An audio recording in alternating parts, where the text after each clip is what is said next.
Zoning Appeals has jurisdiction over three types of cases: appeals, variances, and special exceptions. Appeals are heard regarding administrative actions or decisions by the zoning administrator or staff. Variances may be granted when strict application of the zoning ordinance would cause an unnecessary hardship. This board's actions must be based on specific standards as contained in the SC Local Government Planning Enabling Act of 1994 and the Town of Keo Island zoning ordinance. Special exceptions allow the board to permit uses if certain conditions as contained in the zoning ordinance are met. A simple majority vote of the quorum present is required to grant a variance or to overturn the decision of the zoning administrator in an appeal, or to grant a special exception. Because today's hearing is a public fact-finding meeting, we are in compliance with the Freedom of Information Act and SC Code 6-29-70. 15 days prior to this hearing, an announcement was printed in the Post and Courier, a sign was posted on or near the designated property, and a notice was mailed to the applicant or representative, to residents within 500 feet of the application, and to parties of interest. Persons, organizations, and the news media that have requested declaration of our meeting have also been notified. FOIA does not require notification of anyone other than the applicant and the parties of interest. Our purpose today is for interested parties to be heard in order to assist the board in gathering evidence pertinent to each case. If the members of the BZA feel the need for further information to clarify a case, the board has the authority to subpoena witnesses. In addition to your testimony, our board has been presented written information submitted to the staff by the applicant or their agent in each case. This information is now considered to be evidence and is entered into the permanent record of this body. It's assumed to be complete, true, and accurate. Also, we've been presented data assembled by the staff for the purpose of clarifying the location and effect on surrounding property. Our board is empowered to approve with conditions, or to deny your request. In granting a variance, the Board of Zoning Appeals may attach to it such conditions regarding the location, character, or other features of the proposed building, structure, or use as the board may consider advisable to protect established property values in the surrounding area or to promote the public health, safety, or general welfare. We are also authorized to defer a case should there be a need to obtain additional information. If an applicant's request is approved for a special exception, variance, or appeal of a decision by the zoning administrator, they must go to the Town of Keo Island to apply for permits. Variances and special exceptions granted by the BZA are valid for 12 months after this meeting. However, if an applicant's request is disapproved and they wish to appeal the decision of the board concerning their case, appeals must be addressed to the circuit court. SC Code 6-29-820 states that the appeal must be filed by the applicant within 30 days after the decision of the board is mailed to them. Failure to file an appeal within this time limit deprives the court of the jurisdiction to hear the matter. For each case, staff will present information, the applicant will present their case, and we'll hear from others who wish to speak. Be reminded to direct comments to the board, not the applicant or other speakers. To expedite this meeting, I'd ask that all persons who intend to speak today on any of the cases to stand, and Mac will administer the oath. If you could please stand and raise your right hand and repeat after me. I swear to tell the truth, the whole truth, and nothing but the truth. So help me God. Thank you.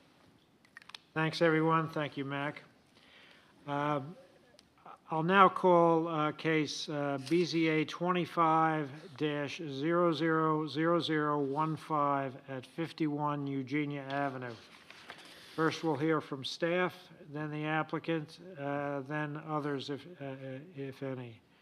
All speakers should state your name and current address for the record before presenting testimony. I'll limit comments by the public to 3 minutes, and the applicant will have a chance for rebuttal if necessary. Dan, the floor is yours. Thank you, Mr. Chair. To the BZA. Our first case today is case number BZA 25-000015. The applicant and property owner, 51 Eugenia LLC, represented by Scott Koenig of Koenig Homes LLC, is requesting a variance for the reduction of the required 15-foot side setback for approximately 50 feet for the installation of a proposed generator stand. The subject property is located at 51 Eugenia Avenue, TMS number 209-05-00-005.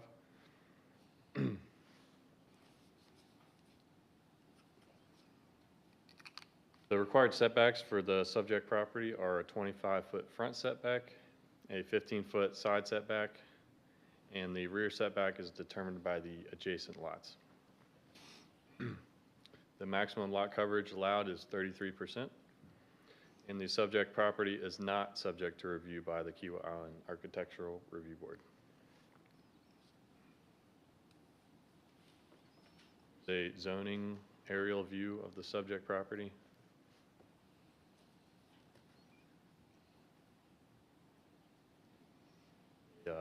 GIS aerial view.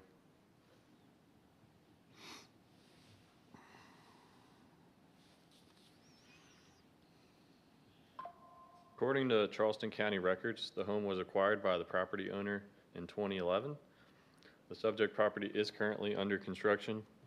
A zoning permit was approved on August 12th, 2024, and a building permit was approved on October 29th, 2024. The permitted plans for the proposed single-family residence did not include a generator stand at the time of approval. The applicant's proposed plans include a generator stand on the east side of the home inside the left side setback.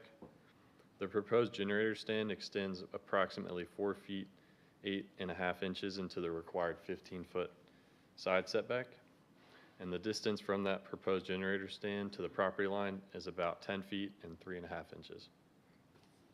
The dimensions of the generator stand are approximately 10 feet by 5 feet and 6 inches, and the total encroachment into that required side setback is approximately 50 feet.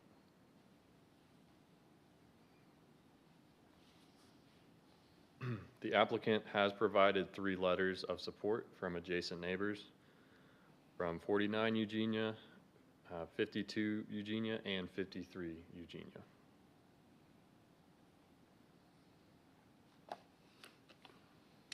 A site inspection was conducted on October 3rd, 2025, at which time the following determinations were made regarding the approval criteria for variances, as stated in Chapter 12 of the Town of Kiawah Island's Land Use Planning and Zoning Ordinance, Article 2, Division 5, Section 12-163.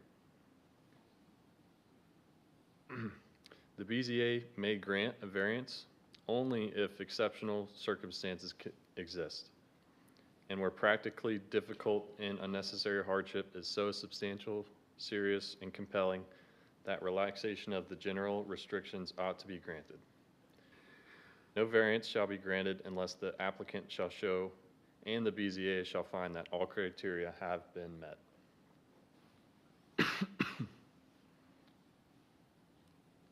The staff took a site visit on October 3rd, and here are a few images from the site visit. Here's the front of the property. Adjacent properties across the street and to the left.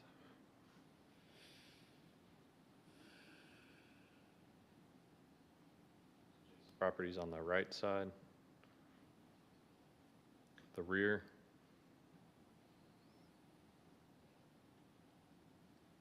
Here's the subject property.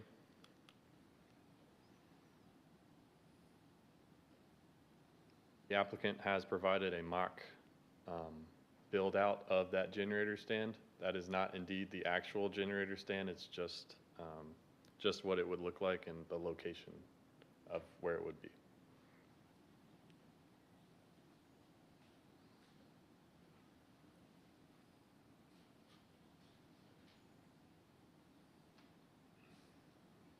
The applicant has also provided a landscaping plan.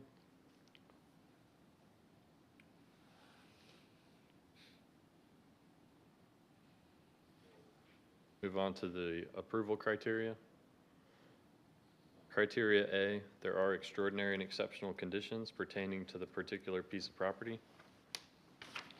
There may be extraordinary and exceptional conditions pertaining to the property due to the large grand oaks located in the front buildable area of the lot and the existing beach access pathway located adjacent to the proposed generator stand. Per the applicant's letter of intent, quote, specimen live oaks, the home was sited back away from several mature live oak trees along the front setback in order to preserve them and let them better thrive. Protecting these live oaks, along with the unsightliness from Eugenia Avenue, eliminates the potential remote placement of the generator within the buildable setback. A letter is included from Arbor Care that speaks to the reduction of the impact on these grand oaks that having the stand located as we are requesting will have. Criteria B, these conditions do not generally apply to other properties in the vicinity. These conditions may be unique to the subject property and may not generally apply to other properties. Existing structures may or may not have similar encroachments. The adjacent parcel owned by the Kiawah Island Community Association creates a unique condition allowing an additional buffer between the subject property and the adjacent neighbor at 53 Eugenia. Per the applicant's letter of intent, quote, the exact nature of a situation of the trees on the property does indeed present a unique situation. After gaining access to the home with the driveway, layout, and stairs, there is no placement of the generator stand within the setback that would not negatively affect the root structures of the grand oaks and also directly impact the foliage with exhaust. Criteria C, because of these conditions, the application of this ordinance to the particular piece of property would effectively prohibit or unreasonably restrict utilization of the property. The application of this ordinance to 51 Eugenia would prohibit the construction of the proposed generator stand, as the proposed structure would encroach into the required 15-foot side setback. However, it does not unreasonably restrict the utilization of the property. Per the applicant's letter of intent, quote, with increased storm activity and more frequent extreme water rise events, backup power is now an essential infrastructure for residential properties, particularly on Kiawah Island, where power outages during storms are frequent and can last for extended periods. Criteria D, the authorization of a variance will not be of substantial detriment to adjacent properties or to the public good, and the character of the zoning district will not be harmed by the granting of this variance. The authorization of this variance may not be of substantial detriment to the adjacent properties or the public good. The proposed generator stand is positioned on the east side of the home. The neighboring properties to the east, the neighboring property to the east is an existing beach access pathway and is currently screened by vegetation. Additionally, the applicant has prepared a landscape plan to further increase the screening of the generator stand. Per the applicant's letter of intent, quote, the site plan indicates the generator will be heavily screened with landscape screening on all sides, a 1x6 boral shiplap with a 1-inch gap painted on all sides to above the top of the generator stand to minimize visual impacts on adjacent properties. Criteria E, The BZA shall not grant a variance, the effect of which would be to allow the establishment of a use not otherwise permitted, to extend physically a nonconforming use, or to change the zoning district boundaries. Granting of this variance would not allow the establishment of a use not otherwise permitted in this zoning district, extend physically a nonconforming use of land, or change the zoning district boundaries. Per the applicant's letter of intent, quote, "The proposed generator installation is an accessory use that is permitted in the residential zoning district." Criteria F, the fact that the property may be utilized more profitably should a variance be granted may not be considered grounds. The BZA may not consider profitability when considering this variance. Per the applicant's letter of intent, quote, "The variance is sought purely for functional necessity and emergency preparedness, not for economic gain." Criteria G, the need for the variance shall not be the result of the applicant's own actions. The need for the variance may be the result of the applicant's own actions.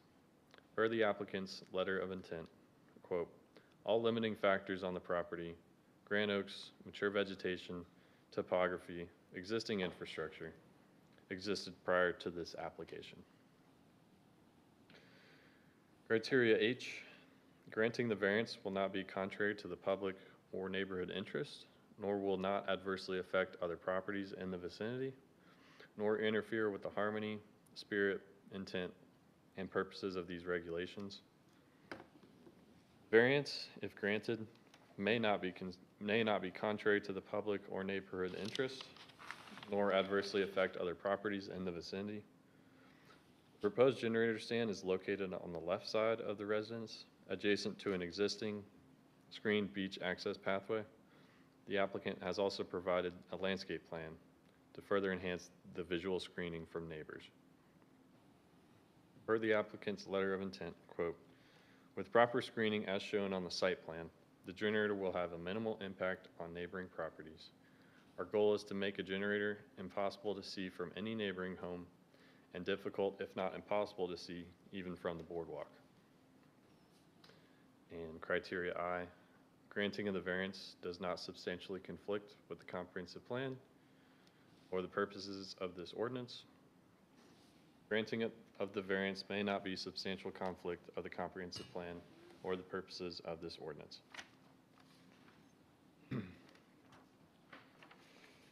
The Board of Zoning Appeals may approve with conditions, or deny case number BZA 25-000015. And again, this variance request is for the reduction of the required 15-foot side setback by approximately 50 square feet for a proposed generator stand. Again, I'd like to re-emphasize under section 163 variances under paragraph 4, no variance shall be granted unless the applicant and the BZA finds that all approval criteria have been met. This concludes staff's presentation. Are there any questions? Any questions for Dan? Dan, in item A, you say that the existing beach pathway located adjacent to the proposed generator stand. Why is that an extraordinary condition? Why would it be any different than a person's property line? For criteria A? Pardon me? Was it criteria A that you're referring to? Yeah, A, the comment in A, that's a staff comment, isn't that an applicant comment? Yes. So some properties are neighboring both R1, the same zoning district, but this property is more or less buffered by a right-of-way, which is different than other properties on Eugenia. So what does that mean to us? It creates a extraordinary and an exceptional condition. Are you saying it's more or less onerous than having a property line, a private property line there? Staff doesn't distinguish whether or not it creates anything different. It's just an extraordinary and exceptional condition. One other question. Should this be approved, who makes sure that all the landscaping is done effectively? So this property is not subject to review by the ARB. We have a new tree ordinance in effect. It's not applicable to single family unless the single family home is not in the purview of the ARB. So in this case, this project will be sought by our planning staff and our tree preservation specialist here at the town. I'm not sure I understood that answer. I mean, typically, you would suggest assuming if we approve this, you'd suggest an addition where the applicant shall submit a landscaping plan. You're not doing that here. Is that So- because you can't, or what? So that, normally that is the case, but in this particular variance case, the applicant has already submitted a landscape plan. Okay, And fine. so, normally it would be a condition, but since they've already provided it, we just didn't add it to staff's recommendation. Understood. And on the site plan, where are the HVAC units going? So this is, I'll let the applicant speak about the HVAC. I don't spot any on the site plan now, but I'll let him speak to the HVAC systems. Thank you. Any other questions for Dan? Mr. Koenig, are you speaking for the applicant?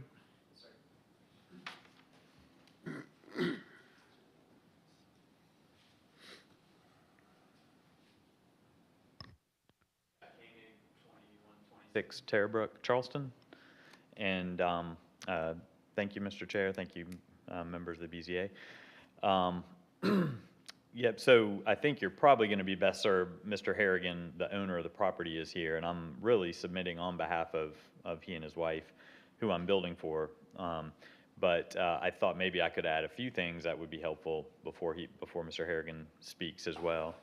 But the real quick, should I address the air conditioning? Yeah, Sure. it's a geothermal supplied home, so all of that is inside the home, fortunately. Yeah, the team of the architect, the client, and myself, when we realized that we needed a generator for the home, immediately understood that we have an option to do it within the setback. But it doesn't seem at all to be the right solution. That's why we decided to propose this. It severely impacts the trees, as was noted, and is also directly in the front of the property, right? Visually impacted by everyone who drives by. So that is why we decided to propose to put it on the side of the home. Maybe the only other thing that I could add that's of help is when we realized we were going to propose to put it within the setback, we went to the generator manufacturer and asked for what is the minimal impact that we could have.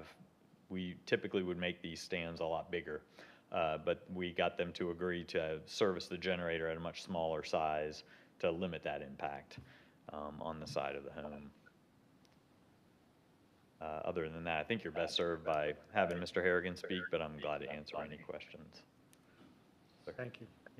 Did you consider putting it in the back, behind, in the cutout where the pool is? I think it was a topographical problem back there, but I can't remember whether we. Yeah. Wasn't the original plan to have the pool itself go in that area, and then you were asked by the ARB to move the pool away from the, over the lines? That may be a different property. No, we have no pool on this property. Oh, okay. Right. That's a back deck, in other words. Yes, back deck, right. Okay, so it can't go adjacent to the back deck. Can't remember off the And top that of my way it head. would not go over the 15-foot line. Right, that's a good question. I can't remember whether that was what the reason was. I would have to, yeah, I did not hear that, research I'm sorry. Maybe Mr. Harrigan could go to the microphone if you're done. Sure, unless there's more questions, of course, I glad to answer. Yeah, Frank, I just have one quick question, if I may.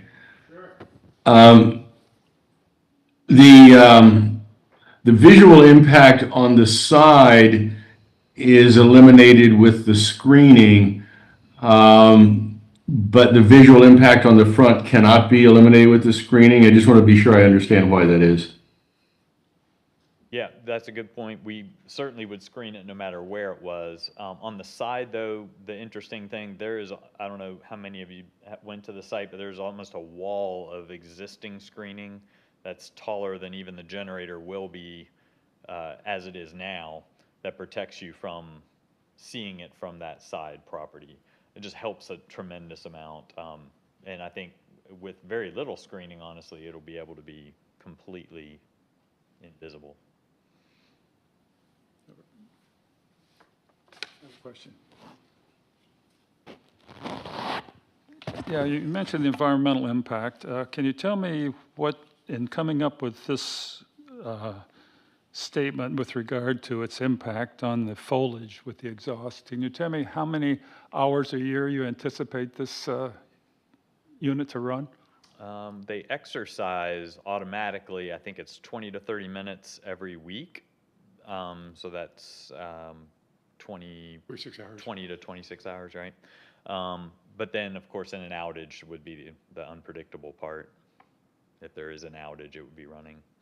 Yeah, but I lived here 25 years and I don't remember many outages. I mean, there may be time to time that there's short outages, but I'm just thinking about it running long enough to have an impact on the foliage. And I'm curious about the study that demonstrates that. Yeah, I guess I would point back to when I was here for Hugo and we were on the island and I think we lost for 2 or 3 weeks. That would be the last. Right. That would be the example, and I think that's where I point my clients to the need for a generator is not so much the inconvenience part, but when we're putting the finishes in a home, that needs to be protected from humidity changes and things like that. No big deal for say a day or so, but it's these multiple week outages that are possible after a large storm that you can't handle any other way than to have power on the home. But yeah, in those cases, the exhaust, I think, would be a great impact on the foliage.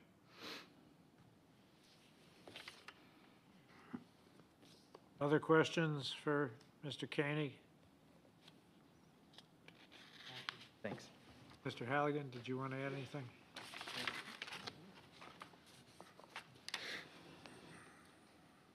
Hello, my name is Elliot Harrigan. We own the home at 51 Eugenia Avenue. My permanent address is 4505 Sulgrave Road, Richmond, Virginia. I grew up here, but I'm just starting to get to spend more time back here. I don't have a lot to add to what Scott Keening said. Again, our objectives in proposing this for y'all's consideration was one, that we were advised by our arborists that if we place this up near the 2 or 3 live oaks in the root system, that it would be placed over, that he thought that that would cause or potentially cause damage over a period of time. So we looked for an alternative and considered this on the east side of the house. I was hopeful that you all would consider a variance, because I understand the reason for the ordinance is to shield or have a setback to shield from one neighbor and another adjacent neighbor in a residential district a use. However, in this case, we thought there's a 15-foot setback. We would take approximately 5 feet, but then there is an additional 25 feet, which is a permanent easement that I believe it's Kika or the town own, and then obviously 15 feet on our neighbor's side. So the actual setback distance will be quite significant, approximately 50 feet. Versus normally, if you have side-by-side 2 residences, you've got 30 feet between them. And then, as Scott said, we obviously plan to screen this significantly. And although it may not be required, I would be more than happy to have as a proffer that we would submit our landscaping plan for this to be approved by the town staff. Is there anything else that I've overlooked? If not, I'll stop there, and if there are questions any of you have for me, that I'll try to answer. Any further questions? Oh, I would like to just add one thing. I did approach our neighbors. Our neighbor at 53, who would be on our side, you know, they said they had no objection to this, and in fact, they said that they would actually prefer it because when they drive past the home to go to their home, if it's closer to the street, they felt like it might be more visible. The neighbor who is directly across the street, which I believe is 52 or 54 Eugenia, again, they felt the same way, that the further back from the street it was, the more preferable to them. And then our neighbor on 49 Eugenia, she said, you know, I'm not going to see it because it's on the other side of your home. But she said, if I drive down the street or drive past your home, if it's closer to the street, it would be more visible. So I guess I just want to conclude saying I certainly understand the purpose for the ordinance and the objective, but I don't think, particularly because of the 25-foot permanent easement that the town has, that would, if you all decided to grant a variance, that would conflict with what of the objectives of the ordinance. And again, we will have it heavily screened. And then there also is, at least where this is proposed, there is a significant amount of greenery there. The closer you get to the street, the less existing greenery there is along the Kika easement. So again, any questions for me? And yes, sir. Is this going to require footings? Can you answer that, please, Scott?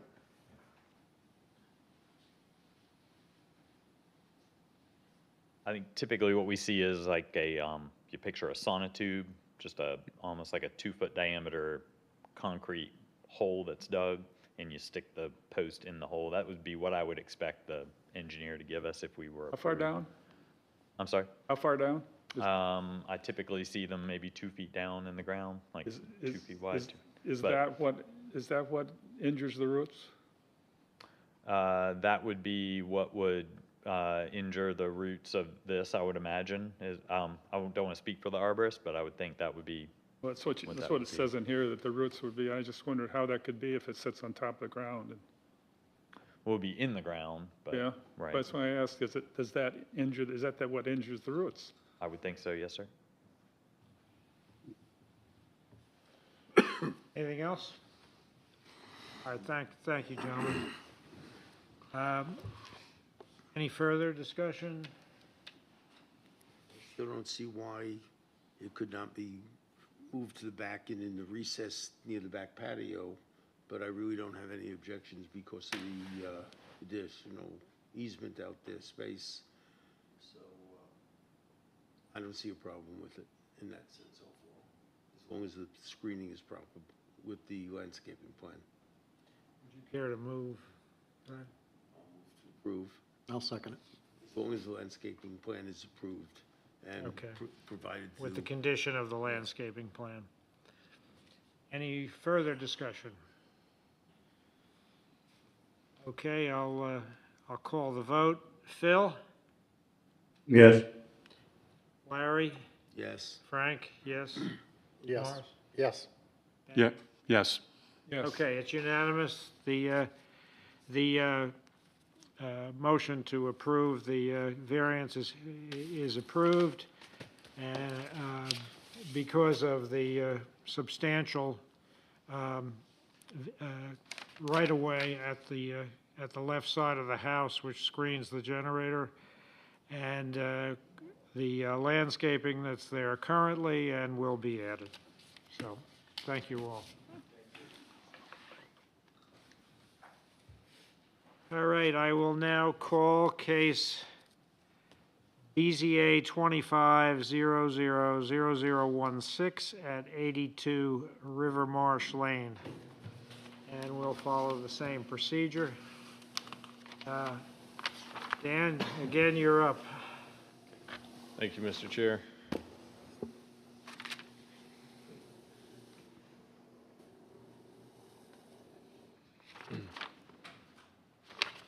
Our second and final case today is case number BZA 25-000016.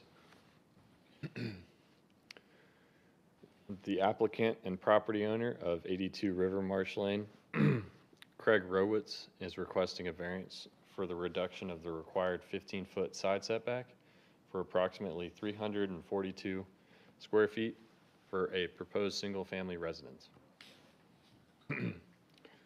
TMS number is 209-10-00-011. The total size of the lot is 22,175 square feet. The subject property is currently undeveloped. Required setbacks for the subject property are a 25-foot front setback, 15-foot side setbacks, and a 30-foot rear setback. The maximum allowable lot coverage is 33%.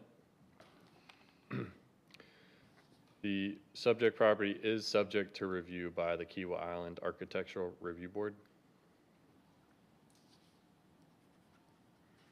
Here's a zoning aerial view. The property is located on River Marsh Lane with adjacent parcels to the north and the west, also are zoned R1. The parcel is bordered by single-family residential to the west side. Bordering the south side is the open space owned by Kika in between the subject property and Rhett's Bluff. And the parcel to the east is zoned PR Parks and Rec, and it's owned by the Kiawah Island Community Association as well, and that is better known as Rhett's Bluff Boat Landing. Located at the front of the property is a 10-foot leisure trail easement containing a pedestrian path. And that path leads to from River Marsh Lane to the Rhett's Bluff Boat Landing.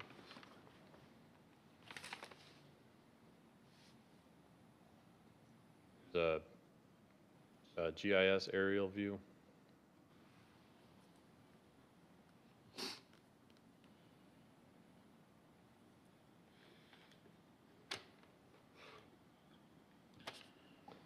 According to Charleston County records, this home was acquired by Craig and Lisa Rowitz on August 8th, 2018.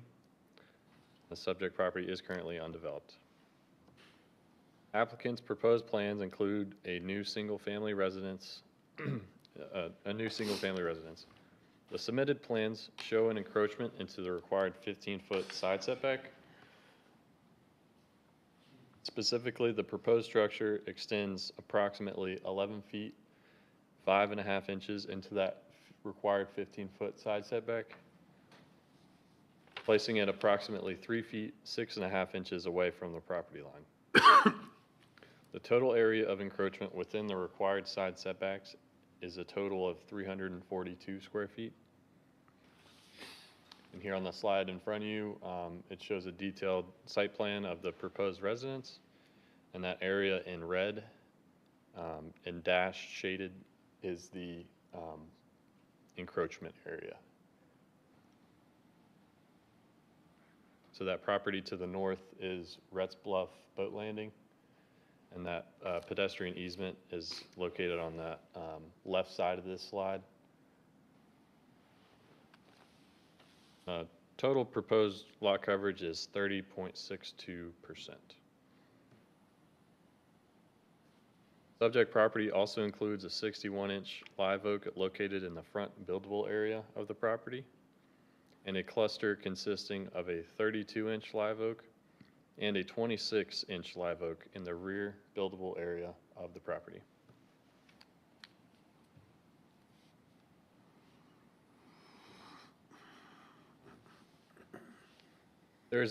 There is an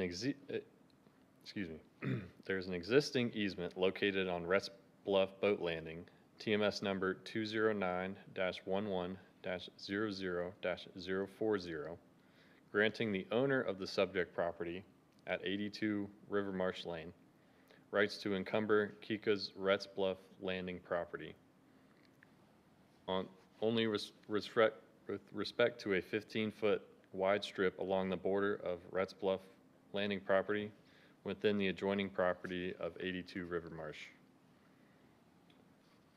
The purpose of which is to allow the property owners of 82 River Marsh to access during regular landing hours to plant and maintain vegetation approved by Kika and the Kiawah Islands Architectural Review Board, to serve as a vegetative screening for the dwelling and its improvements constructed on the adjacent property. This easement was signed and executed on August 28th in 2013. The applicant has provided a letter dated September 10th, 2025 from Shannon White, who is the Chief Operating Officer of Kika, addressed to the applicant, Mr. Craig Rowitz. The letter states the acknowledgement of this easement and stating the easement still remains in effect. Previously, a variance for the subject property was granted on May 20th, 2013 by the town of Kiawah Island. That case number was BZA V-4-13-15973. The variance application was for the reduction of the required 15-foot side yard setback by approximately 13 feet and to 2 feet for approximately 600 square feet for the encroachment of a proposed single-family residence and a screened-in porch. That variance has since expired, and that was expired on May 20th, 2014, 1 year later. The applicant has submitted to the Kiawah Island Architectural Review Board for review. The ARB stated in a letter dated May 4th, 2023, the ARB continues to support the previously approved east side setback variance due to the grand oak tree preservation, but is not open to increasing the amount of encroachment due to the impact of the masts on the tree canopy. The applicant has also provided ARB a conditional approval, which was dated more recently on September 17th, 2025. Those conditions include the builder must cite clearing photos and a foundation survey prior to first floor framing.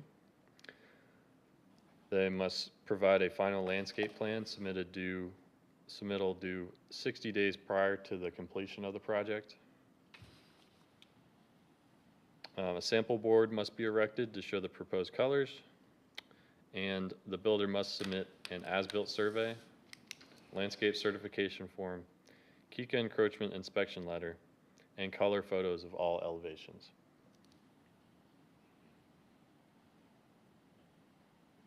The applicant has provided 2 letters of support from neighbors at 80 and 81 River Marsh Lane. A site visit was conducted on October 3rd. Here are a few pictures.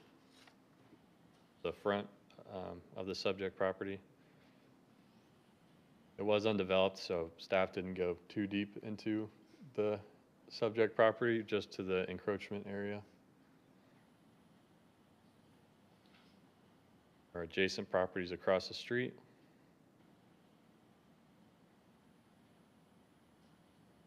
It might be tough to see here, but the yellow tape is what the proposed encroachment area would be.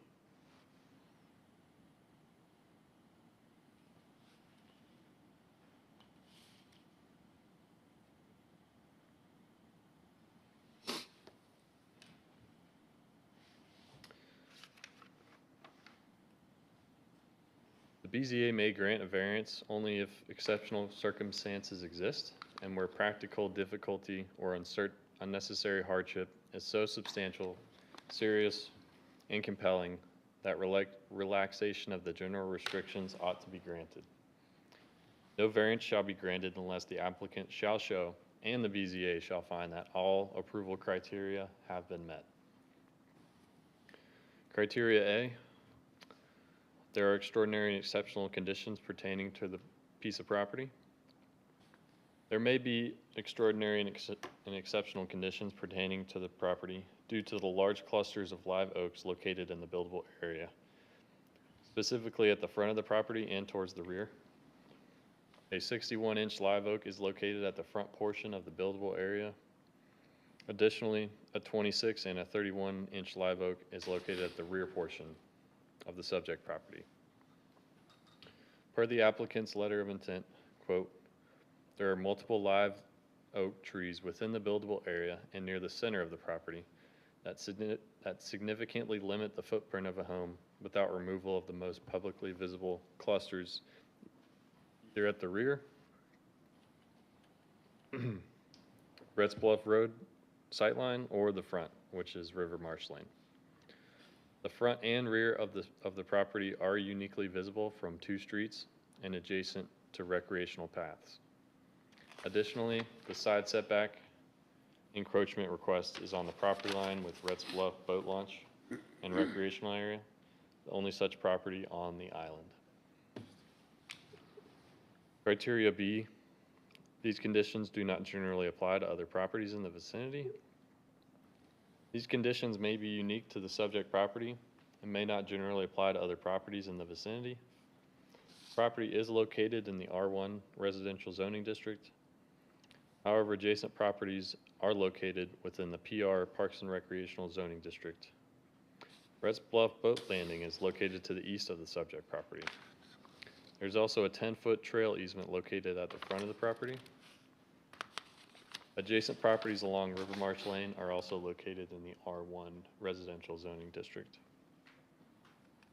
Per the applicant's letter of intent, quote, the size and location of these trees within the central buildable area do not generally apply to other properties in the vicinity. Criteria C, because of these conditions, the application of the ordinance to the particular piece of property would effectively prohibit or unreasonably restrict the utilization of the property. The ordinance does not prohibit development of the property outright. However, the specific site constraints, including the grand oak clusters, create challenges that may unreasonably restrict the utilization of the property.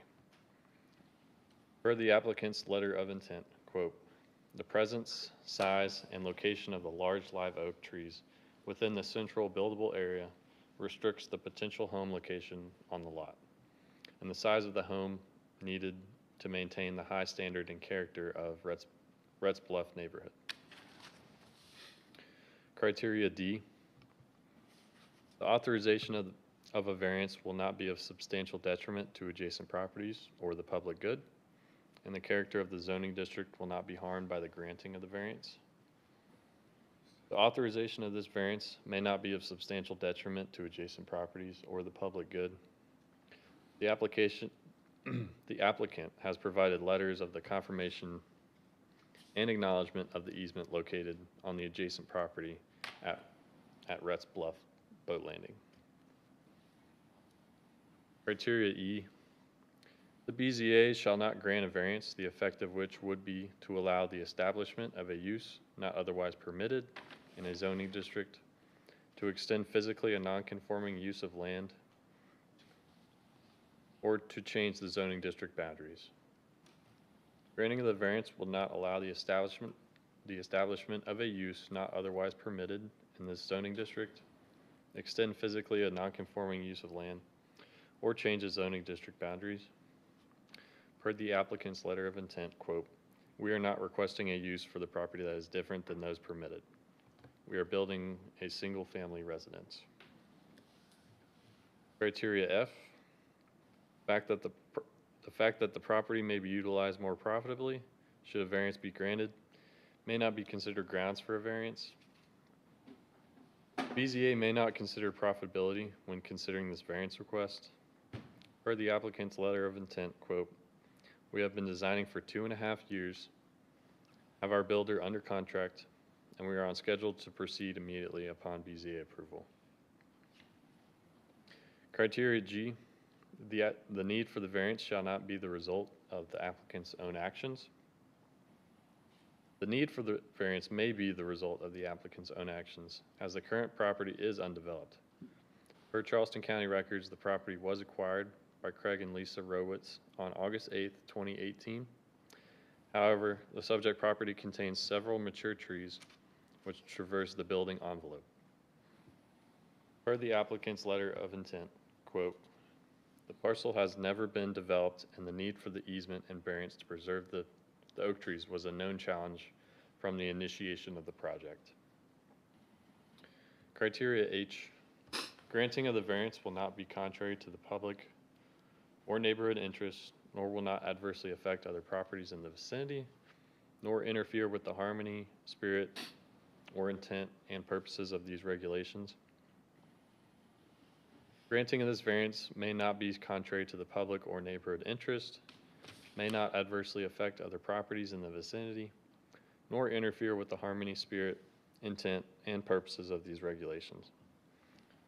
The proposed home is positioned towards the rear of the lot and is also buffered by open space at the rear of the property from Rhett's Bluff Road. The proposed encroachment is adjacent to the Rhett's Bluff boat landing. Per the applicant's letter of intent, quote, "This project has proceeded with the full consultation of the ARB and the KICA." And criteria I, granting of the variance may not substantially conflict. Granting the variance does not substantially conflict with the comprehensive plan or the purposes of this ordinance. Granting of the variance may not substantially conflict with the comprehensive plan or the purposes of this ordinance. Per the applicant's letter of intent, quote, "This requested variance for a single-family home does not exceed the maximum allowed lot coverage. Additionally, the affected neighboring property is designated for parks and recreational use, and the required side yard setback of any future building on that side is 25 feet, resulting in a total of 28 feet separation between the proposed home and 82 River Marsh Lane."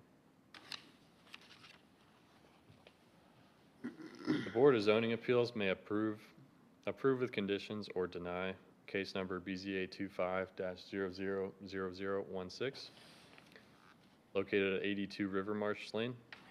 Again, this is a variance for the reduction of the required 15-foot side setback by approximately 342 square feet for a proposed single-family residence. In the granting of a variance, the BZA may attach such conditions. Should the Board of Zoning Appeals consider approval for this variance request, planning staff requests the following conditions of approval. Number one is the applicant shall submit a landscape plan to be approved by the planning director, providing appropriate screening for the proposed encroachment.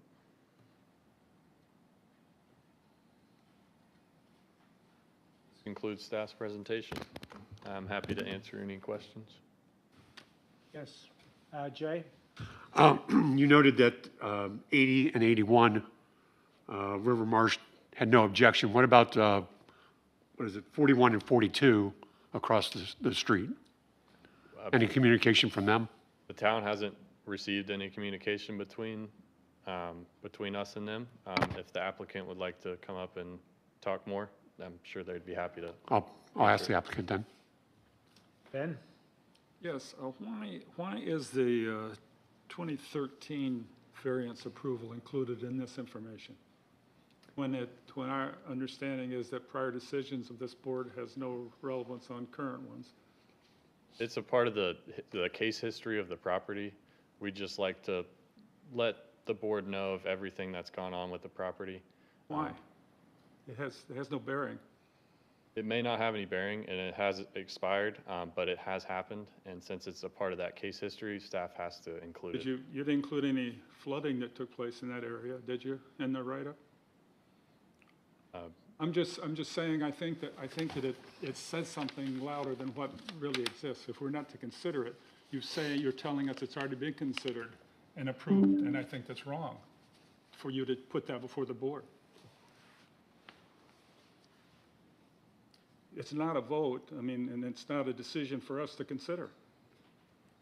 It was also a different design, was it not? It doesn't matter. Yeah, I'm Yeah. agreeing with you. No, it doesn't matter. I'm just saying, you've said that we've approved a large variance in the past on this very lot, which would incline people to believe, well, it's okay then. And I'm just saying it's not okay. It shouldn't, I don't think it should have been included in the materials. I think it prejudices our view of it, as well as the applicant. No, I think that there is no bearing of that previous case on your decision. However, as Daniel stated, it is part of the case record for that property. You still have the independent decision of everything that's factored in regarding the submitted materials of the applicant to render your decision. But as far as anything that, whether it was a subdivision, we would have noted that in the, if it was a previous variance case, we would have included in that staff review. I agree with Ben. I think it's I undue think it's influence. prejudice. I think definitely undue influence. Any other questions for Dan? Okay, who's speaking for the applicant? Yes, sir. Mr. Chairman, members of the board, my name is Craig Rowitz. I am at 3002 Paxton Lane in Cincinnati, Ohio. I'm the owner of 82 River Marsh. Have been coming to Kiowa for over 30 years, own multiple properties on the island with my extended family. Purchased this property in 2018 and purchased it with the intent of building a home on there, and sort of understood the challenges of the property. The property had changed hands twice within 2 years when I had purchased it. I did not fully understand the difference between the 4 different authorizations that were necessary to build on this property. I have been going through the Architectural Review Board with the intent to preserve the oaks on the property. The large one in the front is it's been there for 300 years. It's a very large oak. The ones in the back, that meant we had to put the home sort of in the middle. There's also not noted on there, there's another live oak between, it's at the tip where there's a stairway indicated on there. That oak buffers myself, my property, and the proposed home, along with 80 River Marsh, which is the direct neighbor. I was under the assumption that the easement that was granted by Kika and recorded at Charleston County was the final authority. I did not know that a zoning variance that was granted had expired. So I would at first like to thank Mr. Vincent for his help in helping me craft this proposal to the board. And I can also appreciate the not being on the legal side of things, knowing how, past decisions don't render, future things. But part of that also is I could have bought the house that was built there if the previous owner had pursued it. So in my purchasing of that property, I always assumed that I would be able to build the house, and we would need to put the house closer to the property line in order to preserve those oaks. So I wasn't under any illusion that this was going to be an easy project to go through. It's 6 or 7 rounds with the ARB. We have talked about doing everything from almost building a tree house to moving this site around. So after 6 or 7 communications with the ARB, it really felt through the whole process that it was a settled case. And it was only after going through permits that I was informed that our zoning appeal had expired. So even with the ARB, with the board had changed over there were members, I've been in front of them multiple times. It never was brought to our attention that you should be looking at the BZA as well. So coming here today was sort of something new to me, and I'd be happy to sort of answer any questions on the design and the intent of this property. But I can completely appreciate how the previous easement and the board's opinion has no bearing on what's happening. But as a homeowner without true island knowledge, I thought this was already, I thought the easement that was granted by Kika allowing me to maintain the vegetative screening on that property was sort of the case. That was registered with Charleston County. It runs with the land. I buy a property and they present me with this, here's the easement you need. So it felt like I was, maybe I'm just the last one holding the bag on this one, but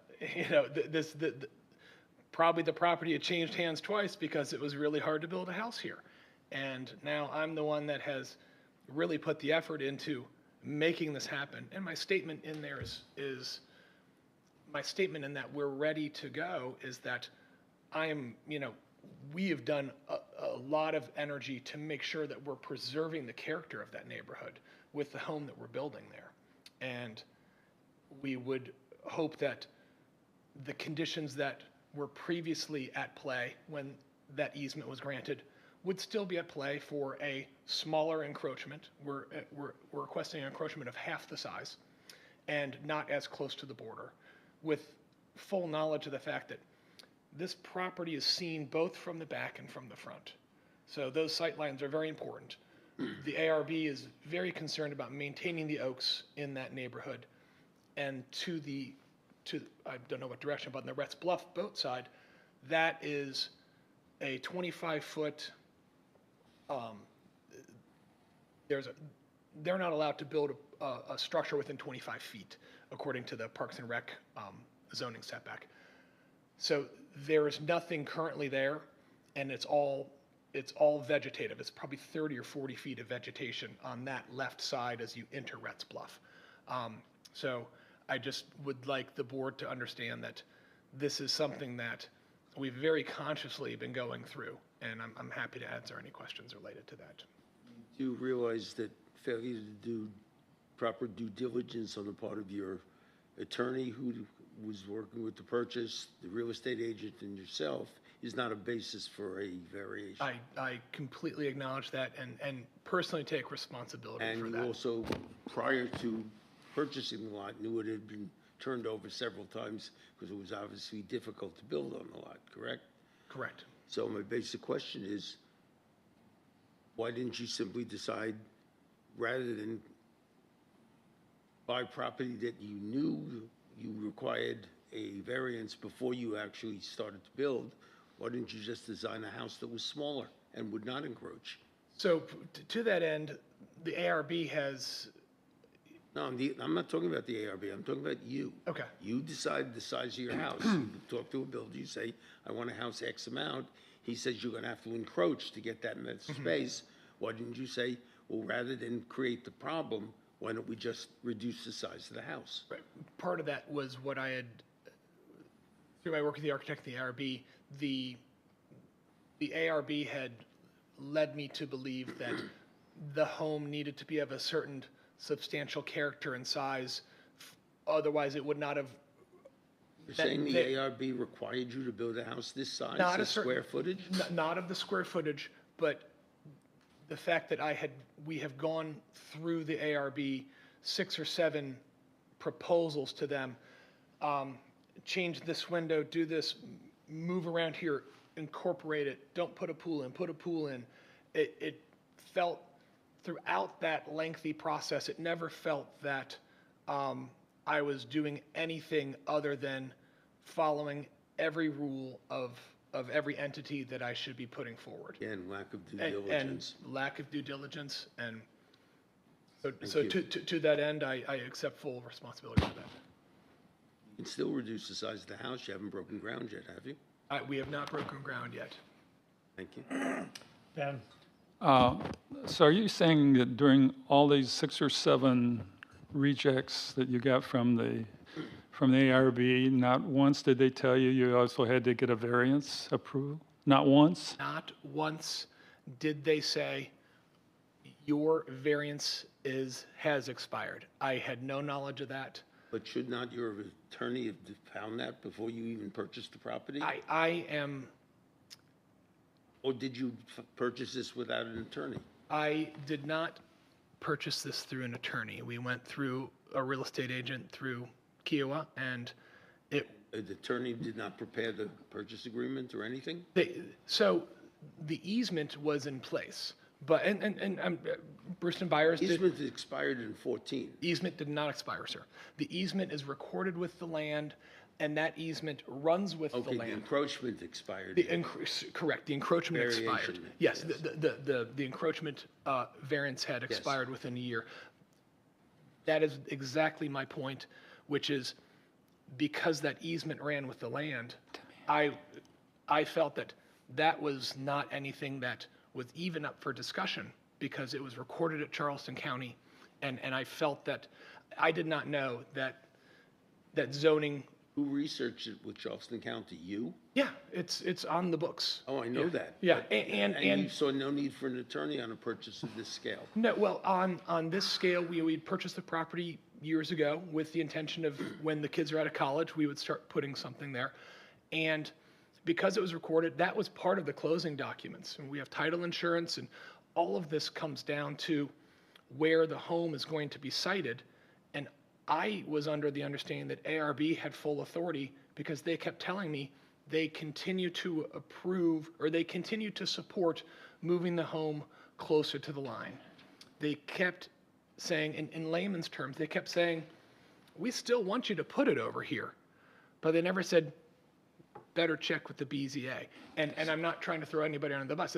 Again, I'm not doing, this is not what I do every day until 2.5 years ago, because I've been doing it every day since then. But it's also not an excuse. I'm not asking it as an excuse, but I'm giving color to the fact that this is my journey. I have another question. How is it that your design came up with the same request for variance that the one during 2013 did? Did your builder, did your designer say we got variance up to there, so it just so happens that that's it?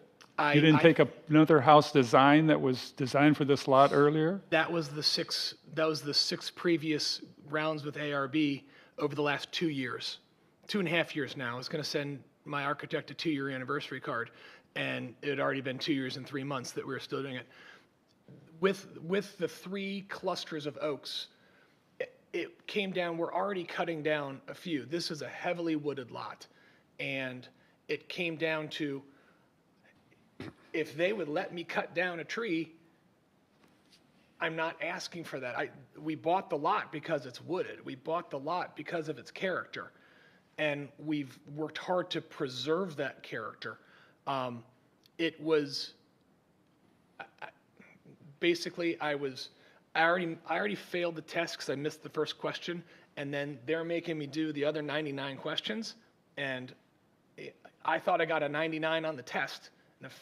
I found out that I failed because I missed the first question, and that's why I'm here. This is not the first time we've heard of this from the ARB.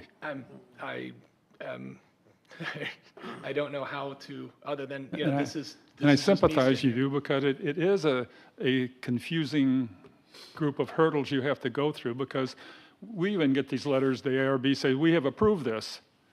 I mean, and so I can see why the applicant say, oh, great, let's go start building. Phase. And that's happened time and time again. Yep. How many square feet total is the house? 4250, I believe. So not the biggest. Certainly in the area, it's probably going to be the smallest. So that was the other. And again, without having those things in writing, a lot of these are just conversations of, they're telling me they don't like the window here, and they're just how they were essentially designing my home. and telling me to do these things, I felt that I was in the best interest of preserving the character, which is why we're here, that this is what I needed to do. And I was ecstatic when we finally had ARB approval, got the loan, you know, my daughter's happy she can have her spring break, and now I really felt that the easement was the settled law part of it, and that I didn't know that the zoning, that the previous authorization had expired to the point that I would need to go back to ask for, essentially, we're asking for a smaller size, and that was part of my intent too, is I'm not trying to just take up the space because the other guy was sitting there. There are, those trees still remain on the property in a way that I'd like to preserve those trees, but if not, I could then fight the other fight, which is now I need to fight to cut down these trees to then change the character. So that's sort of the pendulum has brought me here today, and it has previously been in the ARB's side for the last 2.5 years. I think we got it. Yep. Frank, I have a question. The adjoining property owner on the side where the variance would be granted is Kika, right? The Correct. Community Association? Correct. And you have a letter from Kika confirming that the easement runs with the land. It's perpetual. Yep. Has Kika weighed in at all on whether or not they object or don't object to the variance being granted, given that they are the owner that would be most directly affected if it were granted? So I had spoke with Kevin Donlin directly about this, the Kika president, and he's like, why do you even need a letter since it runs with the land? Like, this was settled. Yeah, but that's the easement to put the plantings in, not the easement, not the variance. And I understand that there was confusion in the history as between the one and the other, but I have to believe that somebody at Kika understands the difference between the easement and the variance that would let part of the house be built closer to their land than the zoning ordinance would dictate. He was fully knowing of this meeting and my request. I had also, this brings me to the question that was proposed earlier, how come we haven't heard from the other residents? I'm a member of the Retz Bluff has a community group that I have the email lists for. I reached out to all 24 properties within a 500-foot radius. I heard back from over 40% of them. Positive. So, meaning just sounds fine, you know, I don't have any approval. So I listed those in one of my submissions, which were the people that took the time to email me back said that they're aware of what we're doing and they don't have any direct problems with it. Also, the two people that I did print out were the ones that are my two direct neighbors. I didn't receive any communication back from the flag lot that is on River Marsh. I can't recall the number. The numbering system, as we all know, is a little different. But the people on the riverside, I haven't heard back from the two. But I did reach out to both husband and wives when I had both of their email addresses. And the way the Retz Bluff community kind of buzzes a little bit, I think most people had the opportunity to hear of what my intents were. Anything else? Thank you, sir. Thank you. Any further discussion? My point, basically, you're a bright man. I cannot get over the fact that you did not use an attorney for a major real estate purchase, and you went down the rabbit hole. You knew the plot had site problems before you purchased it. You said that, and you still went ahead. I've seen absolutely no reason to grant you this variance based on the fact that the difference between 4,200 square feet and 3,900 square feet is not major. I think you could build a house without the encroachment. And I think you caused this problem. And therefore, the BZA rules, in my opinion, say since one of the criteria is not met, being it's because of the owner's direct causation, I think this invalidates the request. Nothing personal. If I may respond. I don't want to feel like this is a lesson or a lecture in how things are happening. At the same time,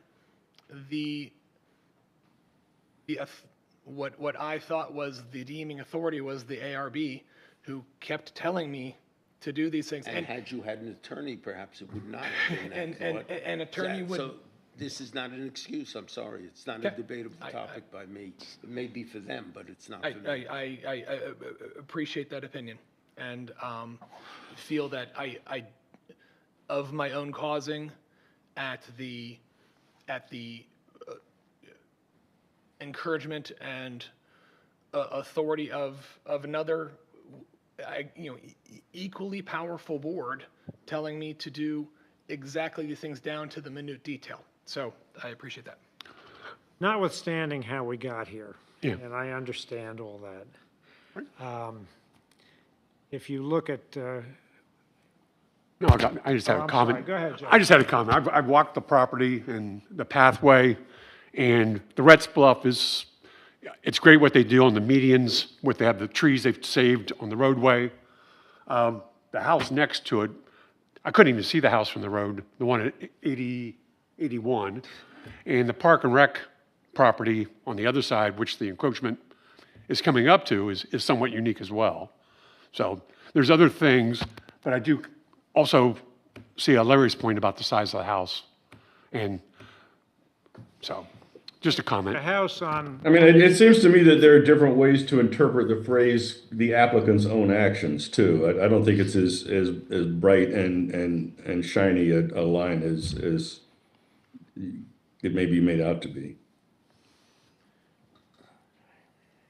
again, notwithstanding how we got to where we are, looking at that lot, I'm surprised that there was any way to fit a house there and preserve most of those live oaks, the way it's set up. Secondly, if there's a house on Retz Bluff that's less than 4,000 square feet, I'd be surprised. So I don't know about redesigning it to get down to 3,900 square feet. Further, this encroachment is an encroachment toward an undeveloped, far from the boat launch itself, wooded area. That all having been said, I'd be in favor of approving this, but I'll need a motion to that effect. I'd like to discuss that before we take a motion. Sure. I think this, first of all, there's been no effort to take another cut at designing this house to avoid variances. By his own admission, he thought he had that room there, so he went that way. I'm just saying he should at least have the effort to take the effort to redesign this house to keep it within the setbacks. Secondly, the size of this variance is huge. You might as well eliminate the setbacks if you're going to start granting variances this large for no reason, particularly if the house hasn't been sought to be redesigned. And I can't support this. I wouldn't support it either if the variance weren't toward the undeveloped Parks and Recreation spot. But The variance lines, they're still there. I mean, you can't pick and choose which lines you want to honor and which lines you don't want to honor. Agreed. They're there. The lines are there for a purpose. Someone drew them. I didn't draw them, but they're there. So I honor them. So is there a motion anyone would care to make? I move that we deny this request for variance. I second that motion. Okay, we have a motion made and seconded to deny this request for a variance. I'll John, you want to say I something? would just say in your request for approval, just state which criteria as part of your motion. Can't hear you. Say, as Which part of, criterion are you, Yeah, if you're going to deny it, just state the criteria that you don't think it not meets so met. that we have a clean record. Okay. I think the criteria that I think we- cited was the fact that the problem is I caused say by we- the owner. I say failing to A do is, due A is, diligence. I'd say A. based on the first criterion? Yeah. Any further discussion? All right, a motion in favor is to deny the variance. Phil? No? Larry? Is it yes or a no to deny? Yes is to deny. Yes to deny. Frank, no. Morris? Yes. Ben? Yes. And Jay? No. Okay, we've got 3 and 3. 3 and 3, so the motion is Fails. not carried, correct? Correct. Yes.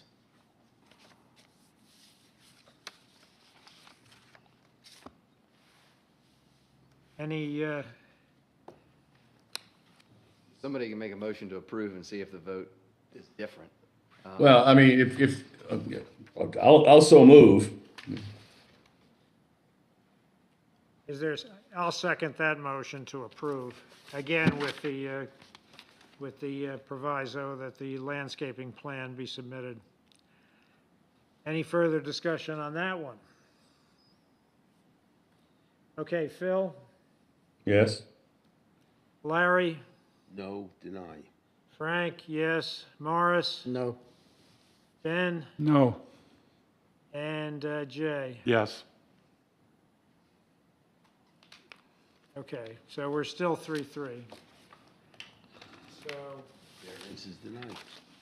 variance is denied, is that correct? That's right. The other option is to defer it until we have the odd member of commissioners or board members present.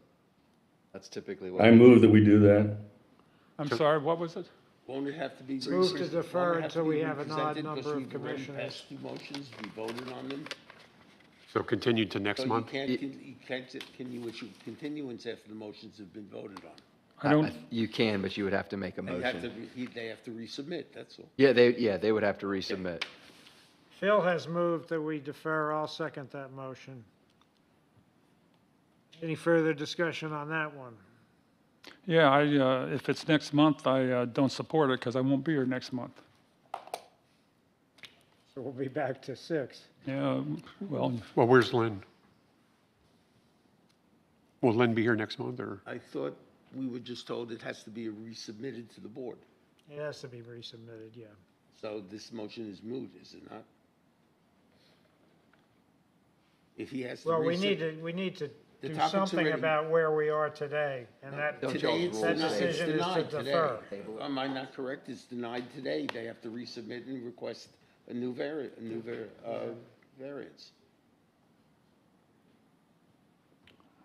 I don't see why we don't give this guy a chance to redesign his house within lesser, redesign it very less abuse of the setbacks. He hasn't had that opportunity. As you said, it's a huge setback. Right. Or perhaps give him a chance to convince the ARB to let him cut down a live oak. Mac, I'm Yeah, not, so if you take no action, it's going to be the equivalent of a denial. If the board wants, they can vote to when there's an odd number of members present, so there's not a deadlock to defer it until the next meeting. Or whenever. If you're not going to be here next meeting, defer it until the full board is here.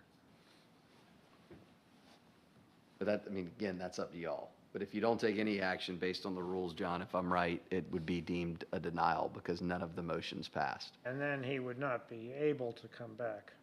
Yep, He'd have to go to the circuit court. right.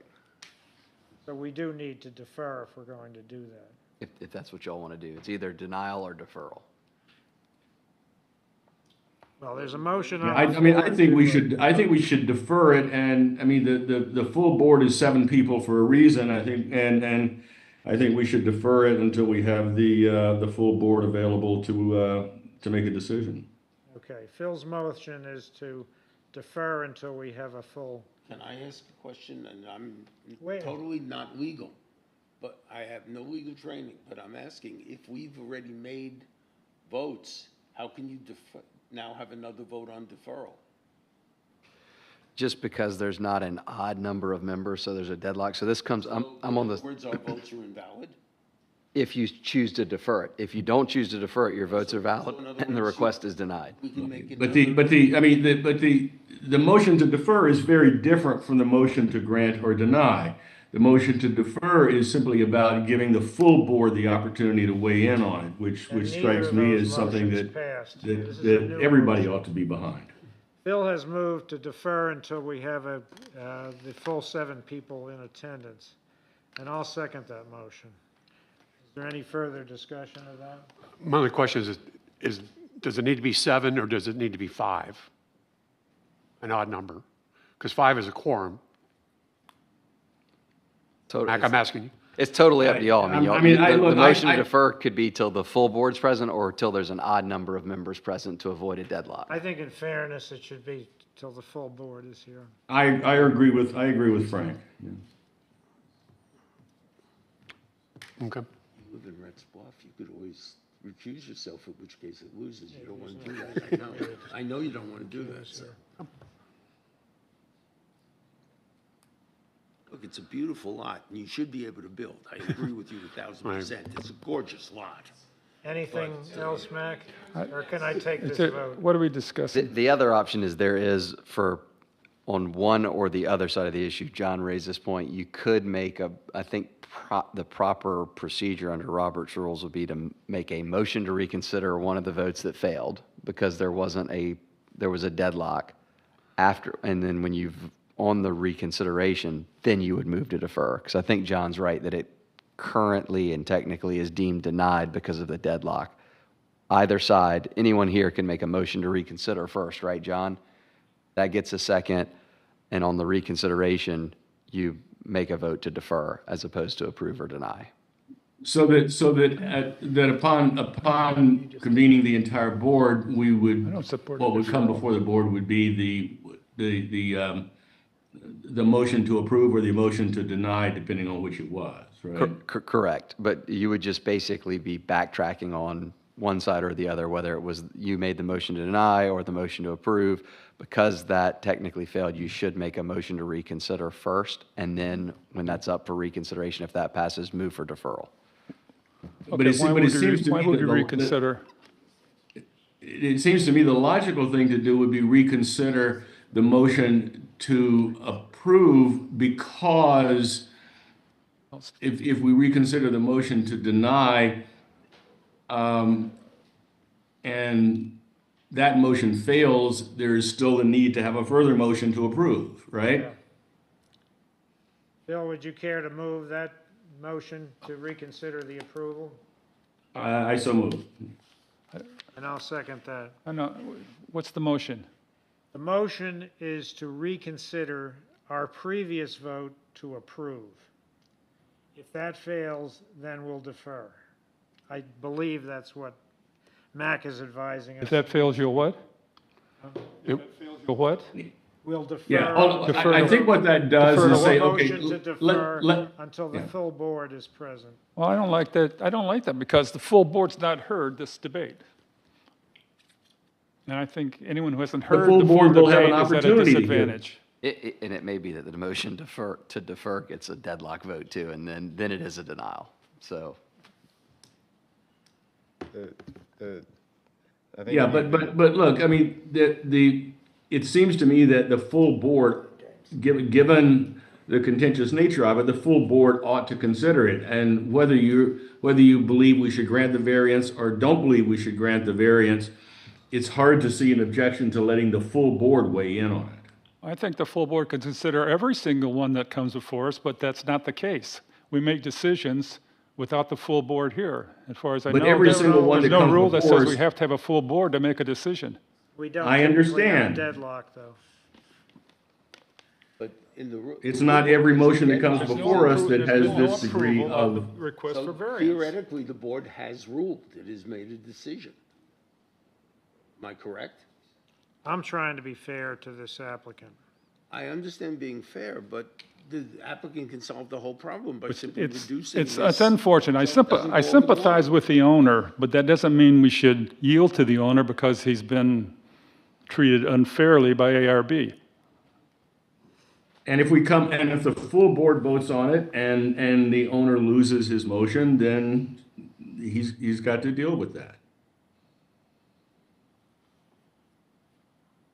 There's a motion and a second to reconsider the approval of the variance.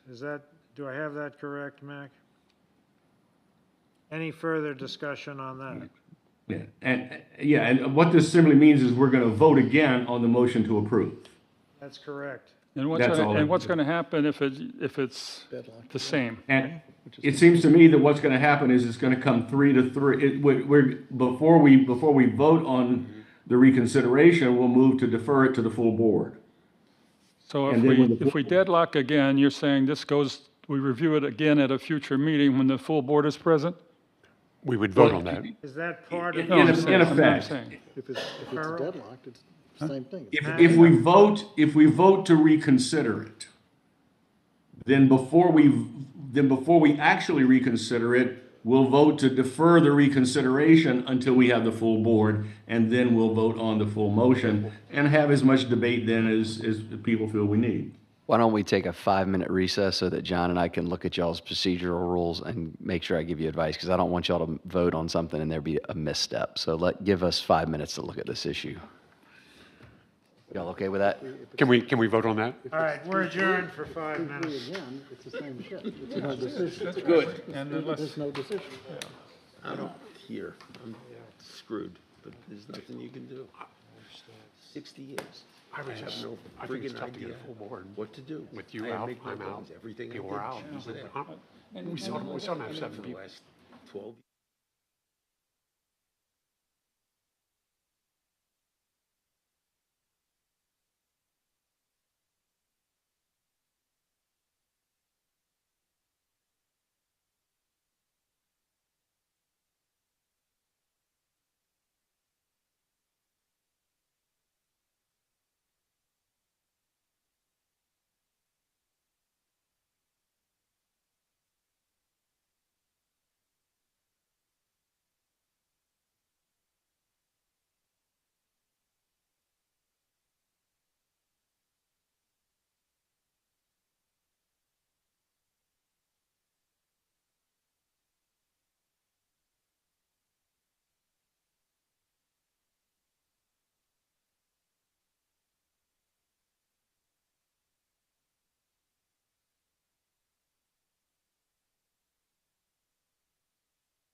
We are back on the record.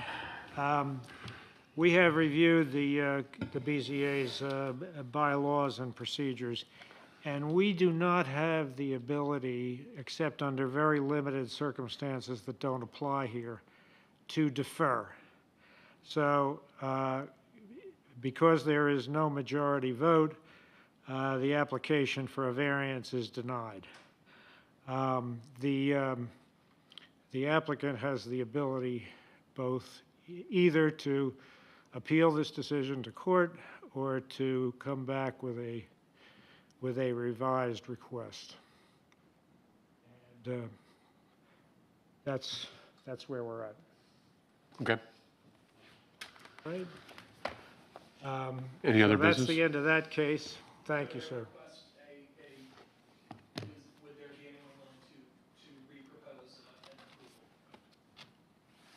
I'm sorry? Has that vote been made That vote has been made. We're done. All right, I had two things before we adjourned. Dan, do we have a November meeting? We have no new cases for next, so no November meeting. Okay. No When's meeting the in deadline to- November. And then secondly, we had Oh, already? Okay. I have a question. Yes. I don't know if it's appropriate or not, but I'd like to make some kind of motion that directed at the ARB's, I guess, negligence at this particular case that permitted this to get to this point without some exposure to the variance requirements. And I don't know what that takes, but Do we have any say over the ARB? we don't. I mean, they're under the auspice of the developer now. Yeah, but I think you're right. We have at times issued or tried to issue letters to them. Yeah, it to keeps coming straighten up. in certain areas, but I don't think anything ever came of it. I don't know how an applicant can talk to the ARB 6 or 7 times and this not come up as the variance. It's unbelievable that they never mentioned it or even considered it as a possibility. And while I applaud that effort for clarity, do that if you're going to approve me, but don't do that if you're going to deny me. Sir, it's with all due respect. I understand. I tick them off more. I understand. Don't ping me back to them. Yeah. So please, if that is the case, then use my case as the example after we revote to approve this. And I will support you. I will go with you to those meetings. Yeah. But please do not take any Okay, other action to tarnish the hundreds of hours and hundreds of thousands of dollars I've spent so far. So. Okay, I withdraw my discussion. I I withdraw it. I would appreciate that, but I, again, would be your poster, I would be your man with standing if we can approve today and allow that to happen. Yeah. I think anyone here is delusional if the ARB will listen to anybody, but that's my own personal opinion. John, did you have a comment? I just wanted to follow up. This came up at a previous case, and we did reach out to the Architectural Review Board about them. In previous meetings, they would have a representative sometimes come to our Board of Zoning Appeal meeting. That rhythm has changed, and so that's an internal process that the ARB has just taken a different step. But Yes. in previous meetings years ago, they used to send a rep for particular cases at our Board of Zoning Appeal meeting to kind of understand the history and the development of a particular project. At face value, is 2 separate processes that the applicant has to go through, and so that's kind of what I was going to add. Final thing I had is either John or Mac, we had received word that 138 Heron Pond was planning on perhaps appealing to court. Did that happen? I have not seen anything yet. We have not seen anything yet. And they have still a week and a half or so, based on last How month's long? decision. 2 weeks. I have 2 Okay, weeks. Yeah. because there was a delay, it was not from when our meeting happened, but when, The date it's When it was mailed mailed. is the statute. okay. All right, thank you. Motion Any to other adjourn. business? No. No.